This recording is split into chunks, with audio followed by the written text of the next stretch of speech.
ஆங்கிலம் எளிமையாக வாசிக்க பயிற்சி. இது 3வது வீடியோ. ரத்னா கல்வி நிலையத்தின் சார்பில் உங்கள் யாவரையும் வாழ்த்துகிறேன். ஏற்கனவே 2 வீடியோவில் நீங்கள் சில உச்சரிப்புகளை கற்றுக்கொண்டிருப்பீர்கள். அதுலேயும் குறிப்பாக இந்த 5 வவல் லெட்டர்ஸ் AEIOU இந்த எழுத்துக்களுக்கு என்ன உச்சரிப்பு பேசிக்காக அடிப்படையாக கொடுக்கப்படுகிறது என்பதை நீங்கள் கற்றுக்கொண்டிருப்பீர்கள். அப்படி இல்லைன்னா கூட இந்த வீடியோவில் இன்னும் கூட கொஞ்சம் விளக்கம் சொல்லுகிறோம். இதை கவனித்தாலும் உங்களுக்கு புரியும். இப்போ இந்த எழுத்துக்கள் எப்படி உச்சரிக்கப்படுகிறது, இந்த 5 எழுத்துக்கள், அதாவது தமிழில் உயிரெழுத்துக்கள் இருக்கு இல்லையா, அதே மாதிரி ஆங்கிலத்தில் பயன்படுகிற இந்த 5 எழுத்துக்கள் தான். இந்த 5 எழுத்துக்களுடைய உச்சரிப்பு அதை நல்லா கவனித்து கற்றுக்கொண்டால் அப்புறம் நீங்கள் தான் ராஜா. சரியா? உண்மையை தான் சொல்கிறேன். இந்த 5 எழுத்துக்களுடைய உச்சரிப்புகள் வார்த்தையில் எப்படியெல்லாம் வருது அப்படின்னு புரிஞ்சுக்கிட்டிங்கனாலே அப்புறம் இங்கிலீஷு ரொம்ப ஈஸி தான். அதை வாசிக்கிறது ரொம்ப ஈஸி. சரியா? இந்த எழுத்து AEIOU என்றாலும் அதனுடைய உச்சரிப்பு பெரும்பாலும் எப்படி வருகிறது அப்படின்னு சொன்னால், இந்த முதல் எழுத்து இது ஆ என்று உச்சரிக்கப்படுகிறது. இந்த எழுத்து ஏ என்று உச்சரிக்கப்படுகிறது. இது ஈ, இது ஓ, இந்த எழுத்து ஊ. அப்படியாக உச்சரிப்புகளை பெறுகிறது. சில நேரங்களில் மாற்றம் அடைவது உண்டு, கொஞ்சம் மாறுவது உண்டு. அதை பற்றி கவலைப்படாதீங்க, அதெல்லாம் ரொம்ப ஈஸி. நீங்கள் படிப்படியாக கற்றுக்க போகிறீங்க. இப்போ இங்கே அது தமிழ்லையும் கொடுத்துட்டேன் பாருங்கள், உங்களுக்கு கொஞ்சம் ஈஸியாக இருக்கும். இந்த ஏ என்ற எழுத்து அ ஆ ரெண்டும் கொடுத்துட்டேன். ஏன்னா சில வார்த்தைகளில் ஆன்ற உச்சரிப்பு வருது, சில வார்த்தைகளில் ஆன்ற உச்சரிப்பு வருது.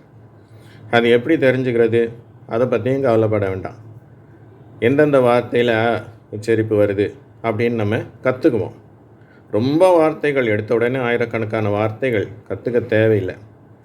ஒரு 5 வார்த்தை கற்றுக்கிட்டாலே அடுத்த 50 வார்த்தையினுடைய உச்சரிப்பு உங்களுக்கு புரிய ஆரம்பிக்கும். நீங்கள் கொஞ்சம் ஈஸியாக படிக்க ஆரம்பிப்பீங்க. 50 வார்த்தையை நீங்களே கற்றுக்குவீங்க. 50 வார்த்தையை கற்றுக்கிட்டால் 500 வார்த்தை ஈஸியாகிடும். அதுவும் உண்மை தான், நான் சும்மா சொல்லலை. அது மாதிரி இந்த எழுத்து ஈ என்ற எழுத்து ஏ என்று உச்சரிக்கப்படுகிறது, ஏ என்றும் உச்சரிக்கப்படுகிறது. அது வார்த்தைகளை பொறுத்து. அதோட சில வார்த்தைகளும் நான் உதாரணம் கொடுத்துருக்கேன், அதையும் நீங்கள் கற்றுக்க போகிறீங்க. அடுத்தது இந்த எழுத்து ஐ என்ற எழுத்து, இது ஈ என்று உச்சரிக்கப்படுகிறது, சில வார்த்தைகளில் ஈ என்று உச்சரிக்கப்படுகிறது. இந்த ஓ என்ற எழுத்து ஓ என்று உச்சரிக்கப்படுகிறது, சில வார்த்தைகளில் ஓ என்றும் உச்சரிக்கப்படுகிறது. அடுத்தது இது யூ என்ற எழுத்து, சில வார்த்தைகளில் ஊ என்று உச்சரிக்கப்படுகிறது, சில வார்த்தைகளில் ஊ என்றும் உச்சரிக்கப்படுகிறது. இப்போ இங்கே அதுக்கு வார்த்தை உதாரணம் கொடுத்துருக்குறேன். நீங்கள் இந்த வீடியோவை பார்த்தா மட்டும் போதாது, இதை என்ன பண்ணுங்கள், ஒரு நோட் புக்கில் எழுதி பாருங்கள். இந்த வார்த்தைகளெல்லாம் எழுதி நீங்கள் பயிற்சி செய்து பாருங்கள். ஒரே வார்த்தையை 5 தடவை எழுதி பாருங்கள், அதை உச்சரித்து பாருங்கள். அது மனசில் பிடிப்படலைன்னா மறுபடியும் அந்த வீடியோ போட்டு கேட்டு பாருங்கள். இதை விடக்கூடாது அப்படின்னு ஒரே தீர்மானத்தோடு நீங்கள் அதை முடிங்க. இங்கே பாருங்கள், இந்த ஏ என்ற ஆங்கில எழுத்து, அதுக்கு ஆ என்ற உச்சரிப்பு ப்ராக்கெட்டில் ஆ கொடுத்துருக்கேன் பாருங்கள். எந்தெந்த வார்த்தையில் வருது? At, A T, at. அடுத்தது AND, அண்டு.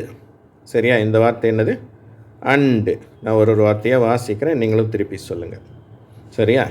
இது அட், அண்டு. அடுத்தது இந்த ஏ என்ற எழுத்து ஆ என்று உச்சரிக்கப்படுகிறது. அதற்கு உதாரணமாக வார்த்தைகள் கொடுத்துருக்கேன், அதையும் வாசிக்கிறேன், நீங்களும் திருப்பி சொல்லுங்கள்.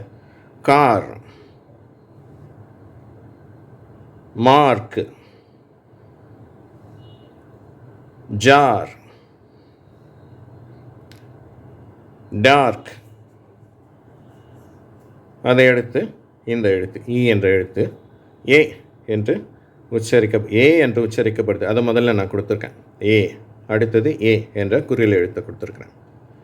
இந்த ஏ என்ற உச்சரிப்பு எங்கே வருதுன்னா, தமிழ் பெயர்களை ஆங்கிலத்தில் எழுதும்போது அது மாதிரி வருது. இங்கே பாருங்கள், மேட்டூர். மேட்டூர்னு ஒரு ஊர் இருக்கு இல்லையா, அணைக்கட்டு இருக்கு இல்லையா, மேட்டூர் டேம், மேட்டூர் அணைக்கட்டு இருக்கு இல்லையா, அந்த ஊர் மேட்டூர் இங்கே இந்த ஈ என்ற எழுத்து ஏ என்ற உச்சரிப்பை பெறுகிறது. அடுத்தது வேலூர். வேலூர் என்ற வார்த்தையில் ஈ என்ற எழுத்து ஏ என்ற உச்சரிப்பை பெறுகிறது. இது வெள்ளூர் அப்படின்னு சொல்லுவாங்க. அடுத்தது இங்கே இந்த ஈ என்ற எழுத்து ஏ என்ற உச்சரிப்பை பெறுகிறது. எங்கே? இந்த வார்த்தைகளில் பென், PEN, பென். இந்த ஈ என்ற எழுத்து ஏ என்ற ஓசையை பெறுகிறது. நான் சொல்ல நீங்கள் திருப்பி சொல்லுங்கள். இது உங்களுக்கு தெரியும். மேட்டூர், வேலூர் இதெல்லாம் தெரியும். இதை கவனிங்க. Pen, bed, hen, ten, tent. இந்த எல்லா வார்த்தைகளையுமே ஏ என்ற உச்சரிப்பு வருது பாருங்கள். அடுத்தது இந்த ஐ என்ற எழுத்து ஈ என்று தான் உச்சரிக்கப்படுகிறது. ஈ என்றும் உச்சரிக்கப்படுது. ரொம்ப அபூர்வமாக அந்த வார்த்தைகள் தரலை. ஏன்னா அது கொஞ்சம் கஷ்டமான வார்த்தை, இப்போதைக்கு வேண்டாம்.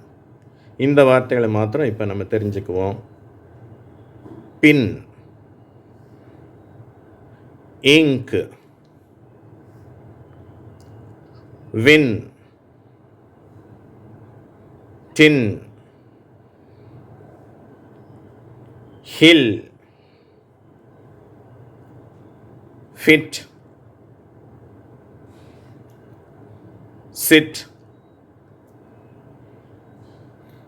அடுத்தது இந்த ஓ என்ற எழுத்து. இந்த எழுத்து ஓ என்றும் உச்சரிக்கப்படுகிறது, ஓ என்றும் உச்சரிக்கப்படுகிறது. முதலாவது இந்த ஓ என்ற உச்சரிப்பை பார்ப்போம். அதற்கான வார்த்தைகள் நான் வாசிக்கிறேன், நீங்கள் திருப்பி சொல்லுங்கள். ஒன், ஒன், ரெண்டுமே ஒரே உச்சரிப்பு தான். அடுத்தது ஓ என்ற உச்சரிப்பு. Old, gold, note.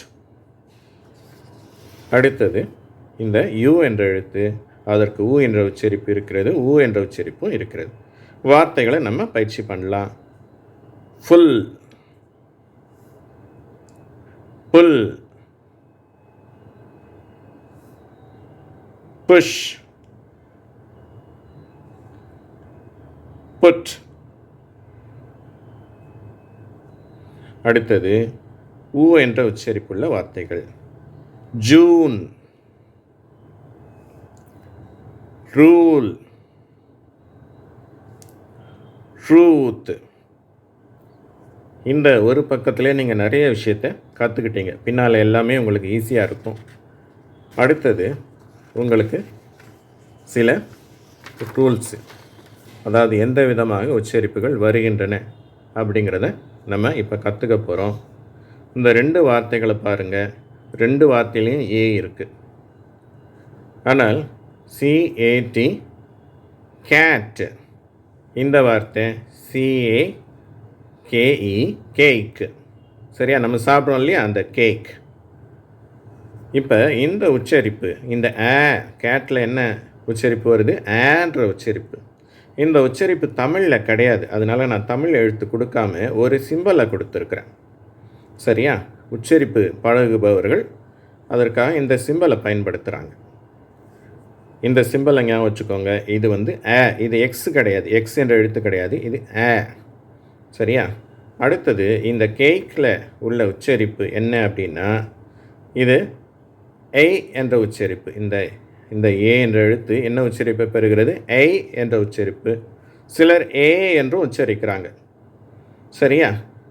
இப்போ நம்ம இந்தியர்களெல்லாம் பெரும்பாலும் ஏ என்று தான் உச்சரிக்கிறாங்க. ஏன்னா நம்ம மொழிகளில் இந்த ஏ என்ற உச்சரிப்பு இருக்குது. தமிழில் ஏ என்ற உச்சரிப்பு இருக்குது. அந்த பழக்கத்துக்கு நம்ம கேக் அப்படின்னு உச்சரிக்கிறோம், கேக் அப்படின்னு.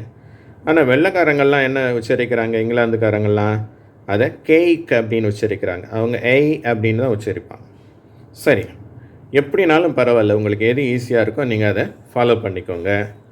அடுத்தது இந்த எழுத்து கூட்டல்கள். இங்கே 3 எழுத்து, இங்கே 4 எழுத்து. இங்கே பார்த்தீங்கன்னா நடுவில் ஏ வந்திருக்கு.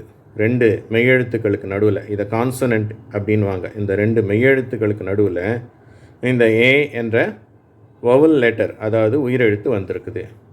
இங்கே வந்து அதே மாதிரி 2 எழுத்துக்களுக்கு நடுவில் அதே ஏ வந்திருக்குது. அதுக்கு பிறகு ஒரு ஈ வந்திருக்குது பாருங்கள். அப்போ உச்சரிப்பு எப்படி மாறுது அப்படின்னு பார்த்தோன்னா இந்த 2 உச்சரிப்பு தான் வரும். நான் வாசித்தேன் காட்டுறேன், அப்போ உங்களுக்கு புரியும். இன்னொன்று நான் வாசிக்க நீங்களும் திருப்பி சொல்லுங்கள். இது பேப், பேப்,